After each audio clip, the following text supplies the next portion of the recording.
Imagina só, treinar o cérebro para lutar contra um veneno mortal. Parece coisa de ficção científica, né? Mas essa foi uma pergunta bem real que surgiu lá no auge da Guerra Fria e a história por trás disso, olha, é simplesmente fascinante. Então a grande questão que vai guiar a gente aqui é exatamente essa. Será que é possível, sabe, apenas com treinamento mental fortalecer o cérebro a ponto de ele conseguir se defender de uma toxina letal? À primeira vista parece impossível, mas a resposta vai surpreender. Para a gente entender de onde essa ideia que parece tão maluca surgiu, a gente precisa voltar um pouquinho no tempo, para um dos períodos mais competitivos e tensos da história moderna. Pensa só, anos 60. A corrida espacial estava a todo vapor. Era uma disputa acirrada, feroz mesmo. E para conseguir lançar foguetes cada vez maiores e mais potentes, tanto os Estados Unidos quanto a União Soviética precisavam de combustíveis, assim, absurdamente poderosos. Claro que isso levou um salto na tecnologia, mas com essa tecnologia vieram perigos novos. E a Força Aérea Americana tinha um problemão nas mãos. Precisava entender e se proteger desses riscos. E era para ontem. E esse perigo tinha nome: compostos de hidrazina. Essas substâncias eram a chave para conseguir a potência necessária para as viagens espaciais. Só que, para os técnicos, para os astronautas que lidavam com isso no dia a dia, a hidrazina era uma ameaça tóxica. E pior, uma ameaça invisível. E olha, não era um perigo qualquer, não. A gente está falando de uma substância que, mesmo em doses bem pequenas, podia causar convulsões violentíssimas. Um pouco mais, e era fatal. O pior é que não tinha muito como escapar. A exposição era perigosa por inalação, por contato com a pele, de qualquer jeito. O problema era muito sério e precisava de uma solução imediata. Bom, então o primeiro passo para os cientistas foi óbvio. Vamos entender exatamente como esse veneno ataca o corpo. Era preciso, literalmente, decodificar o inimigo. O foco da pesquisa se concentrou em um composto específico, a monometilohidrazina, ou, para facilitar, MMH. E foi essa substância que se tornou o centro de um estudo fundamental. Um estudo conduzido com gatos, que acabaram se tornando os heróis improváveis dessa investigação de altíssimo risco. Para medir o tamanho do perigo, os pesquisadores usaram duas métricas. A DC50, ou seja, a dose que causa convulsões na metade dos animais, era de 7 mg por quilo. Já a DL50, a dose letal, era de apenas 15 mg por quilo. Percebe? A linha que separava uma convulsão da morte era perigosamente fina. O estudo revelou uma progressão de sintomas bem sombria e, pior, super previsível. Tudo começava com uma inquietação. Depois vinha o vômito. Em seguida, o animal começava a ofegar, a salivar, e isso evoluía para uma hiperatividade motora sem controle que, inevitavelmente, levava ao passo final e mais devastador: as convulsões. E é exatamente aqui que a nossa história dá uma virada daquelas de cinema. Porque no mesmo laboratório estava acontecendo uma outra pesquisa, uma que não tinha nada a ver com veneno ou foguetes. O foco era outro: os ritmos do próprio cérebro.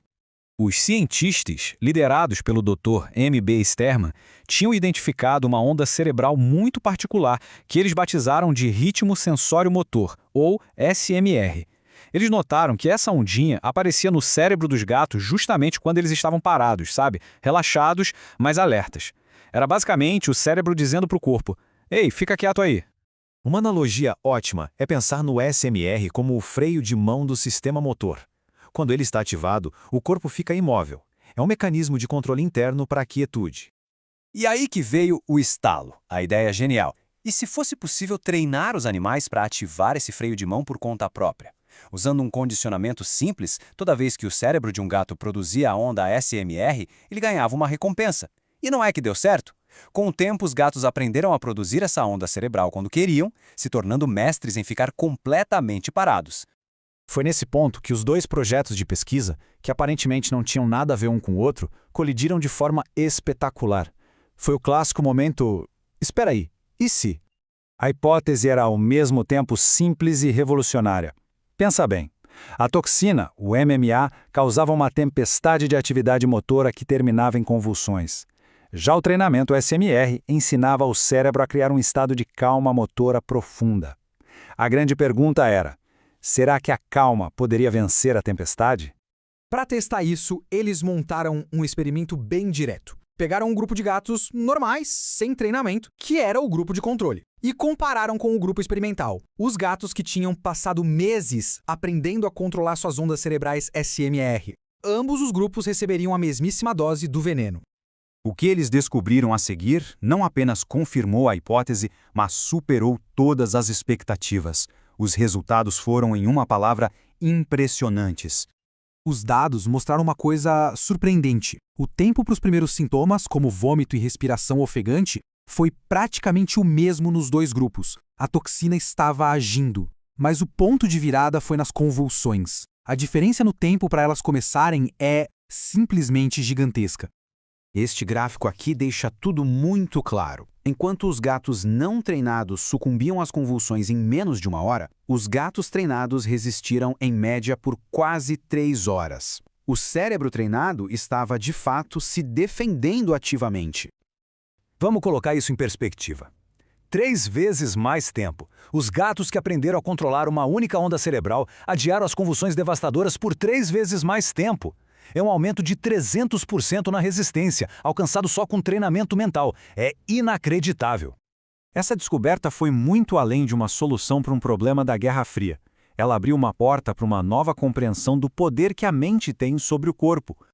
Nas palavras do próprio Dr. Sterman, o autor principal do estudo, a conclusão era clara. O treinamento cerebral não era um efeito placebo, era uma proteção real e eficaz contra os piores efeitos da toxina. E o legado dessa pesquisa é imenso.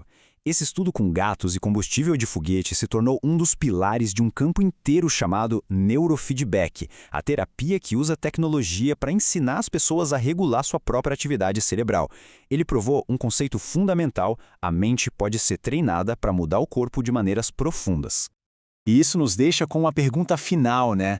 Se um ritmo cerebral treinado para a quietude pode combater um veneno químico, do que mais somos capazes? Que outros potenciais inexplorados estão esperando para serem desbloqueados dentro de nossas próprias mentes? A história da hidrazina e dos gatos nos mostra que os limites podem estar muito, mas muito além do que a gente imagina.